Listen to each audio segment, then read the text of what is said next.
దసరా నవరాత్రులు.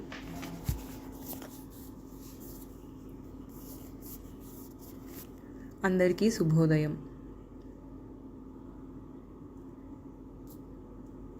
నేడు మహాలయ అమావాస్య కావున నేటి నుంచి దసరా నవరాత్రుల గురించిన వివరాలు తెలుసుకుందాం. దసరా హిందువుల ముఖ్యమైన పండుగ.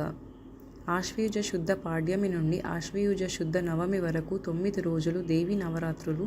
10వ రోజు విజయదశమి కలిసి దసరా అంటారు. ఇది ముఖ్యముగా శక్తి ఆరాధనకు ప్రాధాన్యత ఇచ్చే పండుగ.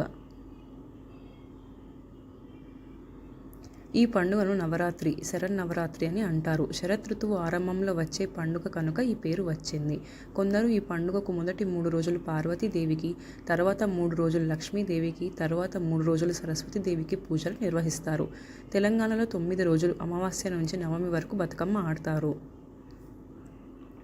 ఇదే మన బతుకమ్మ. విజయదశమి రోజున చరిత్ర ప్రకారం రాముడు రావణునిపై గెలిచిన సందర్భమే కాక పాండవులు వనవాసం వెళ్తూ జమ్మి చెట్టుపై తమ ఆయుధాలను తిరిగి తీసిన రోజు. ఈ సందర్భమున రావణ వధ, జమి ఆకుల పూజ చేయడం రివాజు.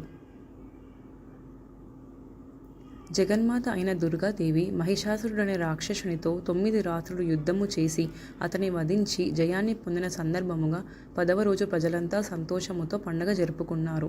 అదే విజయదశమి.